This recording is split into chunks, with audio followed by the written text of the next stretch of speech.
Did you know that there's actually more than one kind of narcissist? In fact, there are actually several types of narcissists, but by the end of this video, you're going to know about the three main ones and be ready when you spot them coming. Hi, I'm Rebecca Zung, top 1% attorney and the best-selling author of the books Negotiate Like You Matter and Breaking Free, a step-by-step divorce guide. And I've helped thousands of people to escape from lives of drama, trauma, and chaos, to cross that border, get over it, and step into lives of freedom, possibility, and purpose. And that's why I do what I do. And that's what I do right here for you on this channel. So if you haven't already subscribed, what are you waiting for? Subscribe, hit that notification bell, and that way you'll get notified when I upload brand new content. There is more than one kind of narcissist, but they're all narcissists. Some are better at hiding it, some are more dangerous than others, but by and large, they're all narcissists. So what do all narcissists have in common? All narcissists have no inner sense of value, and all narcissists have no capacity, no ability to care for another person. Some people will say, oh, that person just said that I'm really good at something, so therefore they must be a narcissist. They forget that there's another whole part to being a narcissist, which is the inability to actually care for or have empathy for another person. So you can't make a judgment about whether or not a person is a narcissist just by one statement. You have to kind of see them in their interactions with other people and see what they're doing. So remember that all narcissists have no inner sense of value because something happened to them as children. They were traumatized in some way. Some psychologists and experts in the field have said that overindulging children has also led to narcissism, but usually it's some form of trauma or something that happened to them that caused them to believe that they just had no inner sense of value.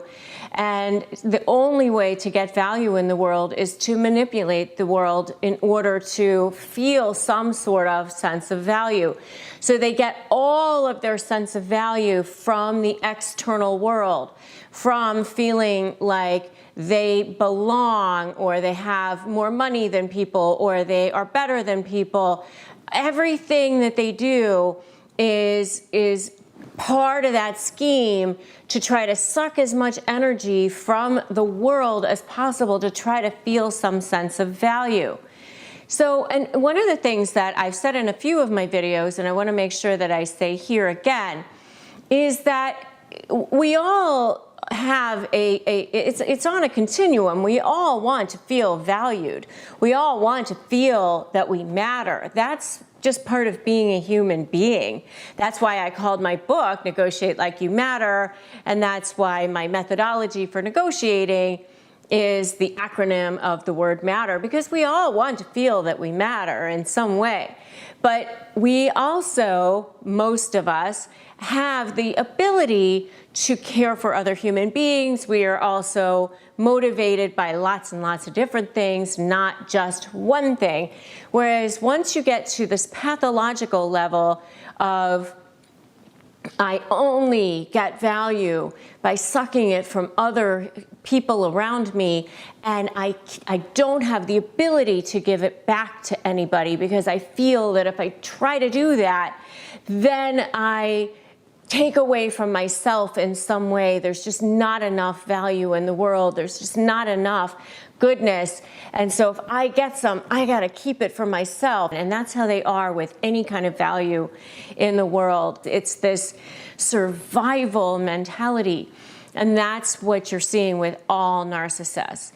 But basically, there are three main types of narcissists, and they all have this same feeling of no value, and they have to suck it from the outside world. But how they go about it is a little bit different for each one. So the most dangerous one is actually the malignant narcissist. And the malignant narcissist is very, very dangerous because they usually have an overlay of something else, like that they're a sociopath or a psychopath.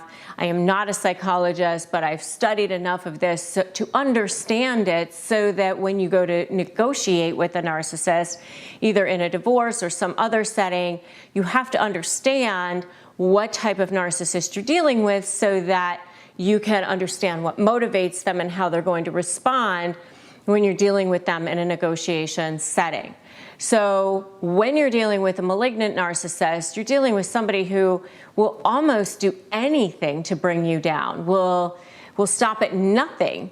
So these are the ones that in a divorce setting will actually accuse you of all kinds of horrible things, even if they're not true, like child molestation, or beating your kids, or beating you, or telling everybody in the world that you're an alcoholic or a drug addict if you're not.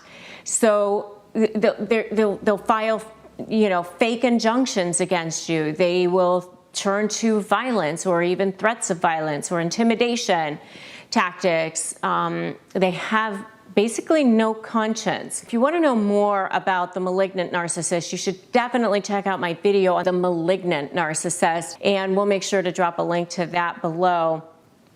But that is the one that you really want to make sure that you're really, really careful about how you extricate yourself from that particular situation. You're going to have a really super strong strategy and careful planning to make sure that you can extricate yourself from that situation in a way that takes care of you and your safety. The next kind of narcissist is the grandiose narcissist, or sometimes it's called the overt narcissist. It is actually what I call your garden variety narcissist. Before I really started studying all of this stuff, that's the only kind that I actually thought existed. This is the one that's going around telling everybody how great they are. They use lots of superlatives. This is the best that, oh, that's the worst this. This person is amazing. They're basically a saint. This person is worthless. Don't even bother. You see a lot of like the famous people who were really, really good at what they do, or really good, at achieving. A lot of times they are narcissists. They are really, really great at selling people at how amazing they are, and then they just don't care at all about the people who help them get there, or people in their personal life, or maybe people that work for them. They often have an overlay of another type of mental health disorder as well. And all narcissists, by the way, have this tendency to start off a relationship with love bombing, then they go into devaluing, and then they go into discarding. And then they kind of are love bombing while they're discarding, and all of these different things. And I have videos actually on the 3 different stages of a narcissistic relationship. And if you want to know more about that, definitely check those out. It's love bombing, devaluing, and discarding. A grandiose narcissist is, as I said, sort of your garden variety, the one that most of us who haven't really studied narcissism, they hear a person, they see a person, they see the way the person acts, they're really, really entitled. They use intimidation tactics sometimes, but not to the level of the malignant narcissist. But they will still do things to kind of scare people into doing things. That's more of your grandiose narcissist. And the last type of narcissist that's one of the most common is the covert narcissist, which is my personal one that I absolutely disdain the most, because I personally have had to deal with 2 covert narcissists in my life. Not as husbands, I have to say, my poor husband. Everybody thinks when I say that it's him. It's not my husband. It is other people that I have had to deal with in my life. But I understand, and this is why I have such a passion for this, and why I have a crusade and a mission to help all of you all out of these situations, because I know the hell that you are in right now. So the covert narcissist is the kind that is what I call the wolf in sheep's clothing. This is the kind that they come across as kind and nice and giving sometimes. Sometimes you see them in roles of clergy, lawyers, doctors, politicians. They, to the world, everybody thinks that they're just wonderful, and they save their awful selves for the people who are their targets. And then the kinds of things that they do to targets are actually way more stealth, way more insidious. In some ways, they're the smartest form of narcissist, because the malignant narcissist will sometimes do things that are careless and end up getting them caught, like they might end up going to jail or get arrested or something like that. Whereas the covert narcissist is much better at being passive aggressive, about doing these little things that, you know, you find yourself going, well, what is that? What did that mean? How come that happened? And you just feel in your gut like things aren't right, that things aren't the way they should be, or they made some comment that made you think, where did that come from? Or why didn't they remember that? Or they gaslight you. Well, we had that conversation. You remember, you agreed to it. And you know you never had that conversation. And I've given this example a couple of times. This is an example from the book, The Covert Passive-Aggressive Narcissist, which I've actually done a whole video on this and on the book that I read. And you can check that out. I'll put that in the link below as well. But in that book, the author, Debbie Mirza, gives the example of a husband who would go to Starbucks with the wife, and the wife would be waiting in the car, and he would go in to get a coffee. And as he's going in, he would say, do you want anything? And she would say, yes, this is what I want. And he'd come out of the store and get in the car, and he'd only have his coffee. And she'd say, well, where's mine? And he'd say, oh, I forgot. And then just, you know, drive away and not go back into the store and get the coffee for her. It was like this subtle little, I call it death by 1,000 cuts. There's like little things that just add up.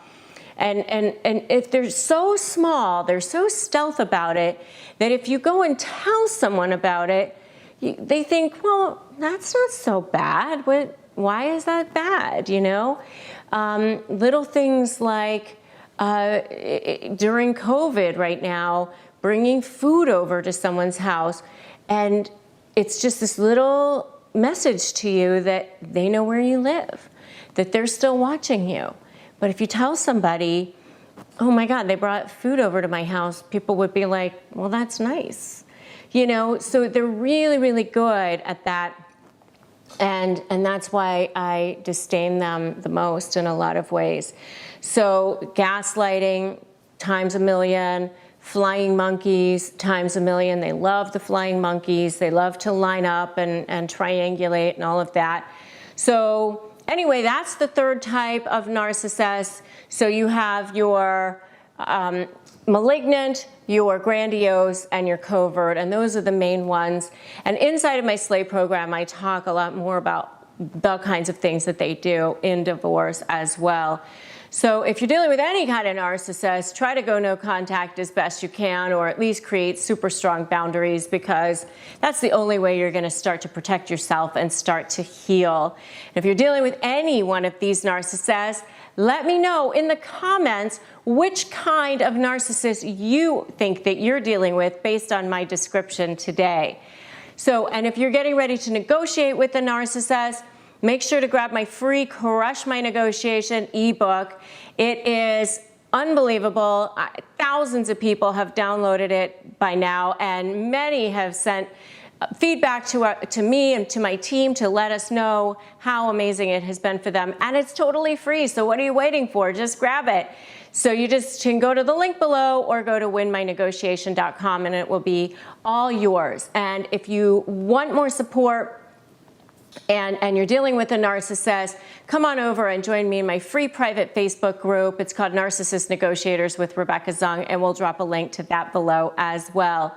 And if you like this video, give it a like, give it a share, drop me a comment. Let me know what kind of narcissist you're dealing with. And if you haven't subscribed to my channel, now is a great time to do that. Subscribe, hit that notification bell. I'm so glad that you were here. I send you light, I send you peace. I know that you're in hell, and that's why I do what I do. So remember that today is a great day to start negotiating your best life. I'll see you in the next video.